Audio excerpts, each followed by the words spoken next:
«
300 millions d'années nous séparent du Lycaenops, face de vous, qui donnera naissance au Synoniatus, ancêtre des mammifères à la mâchoire de chien.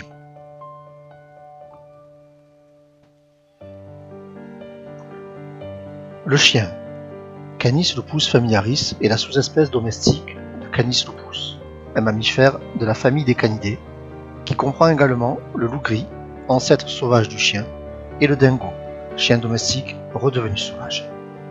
Mais découvrons ensemble toute son histoire. Bienvenue sur notre chaîne YouTube Fred et le monde canin.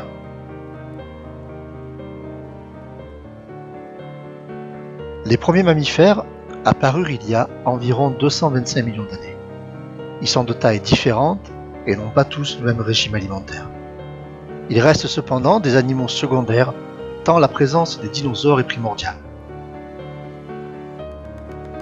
Après la disparition des dinosaures, la place est pour ainsi dire libre et le Mégazostrodon en est le premier des mammifères. Les mammifères de second plan évoluent de manière spectaculaire. Chez les carnivores, ce sera l'apparition du groupe des créodontes, les premiers carnassiers. Un peu chien, un peu ours, un peu félin, les créodontes connaîtront par la suite plusieurs scissions, pour constituer les groupes de carnivores que nous connaissons aujourd'hui.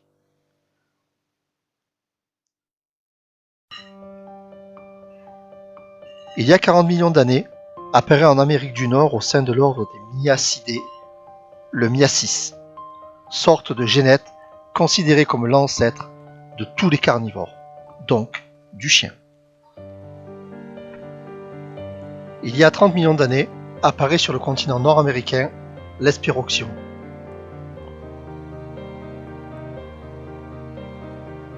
Apparaît ensuite de la taille d'un renard le Mésocion, il y a 23 millions d'années.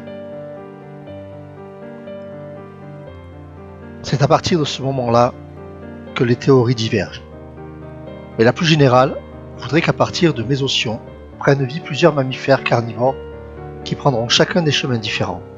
On aura l'émergence de Cynodictys, il y a 22 millions d'années, qui donnera la lignée des ours et des chats, et celle de Cynodesmus apparaîtra quelques 2 millions d'années plus tard, pour marquer le début de la lignée des belettes et autres ratons laveurs. D'après certains scientifiques, le Tomarctus, apparu il y a 10 millions d'années, serait le premier canidé et l'ancêtre de nos chiens modernes. Mais quelques nouvelles théories en ce début du XXIe siècle considèrent que l'Eptocion, un autre carnivore, est lui à la base des canis modernes et que le Tomarctus serait beaucoup plus proche des hyènes. La source des premiers canis, des premiers chiens, serait donc le Canis lepophagus, Amérique du Nord, descendant direct de la lignée Leptocion, vers la fin du Miocène, il y a environ 5 millions d'années. D'année en année, Le canis colonise l'hémisphère nord, l'Amérique et l'Eurasie, puis ensuite l'Amérique du Sud, l'Afrique et le sud-est de l'Asie. L'Epophagus évolue et produit Canis scipio, qui donnera le jour à Canis falconeri, lignée de chacals et de coyotes, ainsi qu'à Canis etruscus, il y a 2 millions d'années, qui deviendra Canis lupus. Canis lupus serait donc l'ancêtre reconnu de nos chiens actuels.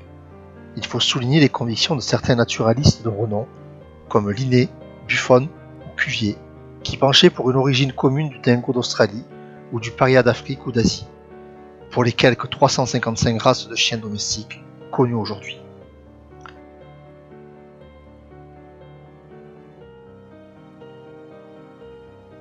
Saint-Hilaire pensait au chacal pendant que Darwin ou Lawrence évoquaient plusieurs voix, le loup pour les chiens nordiques et le chacal doré pour le reste des races.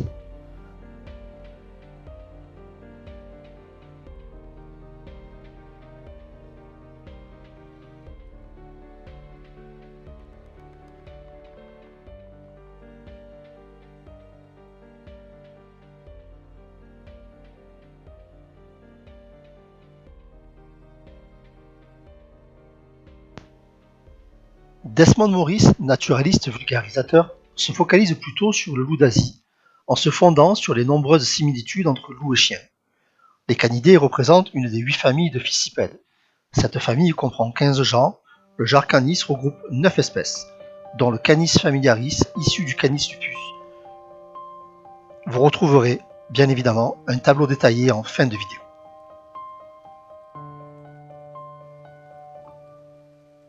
Finissons cette première partie destinée aux origines du chien en rappelant l'hypothèse qui pourrait être que le loup comprend quelques 38 sous-espèces et que le chien, au fur et à mesure de sélection, proviendrait de plusieurs sous-espèces du loup. Cette polymorphie du Canis lupus expliquant peut-être la polymorphie du Canis familiaris. Ensuite, les sélections réalisées par l'homme ont transformé la morphologie des races existantes pour les adapter à leurs besoins.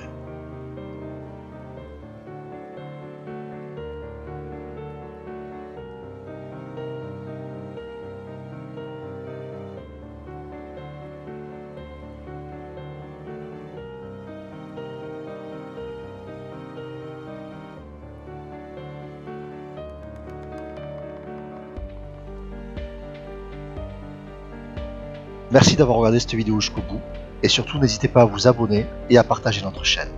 Fred et le monde canin.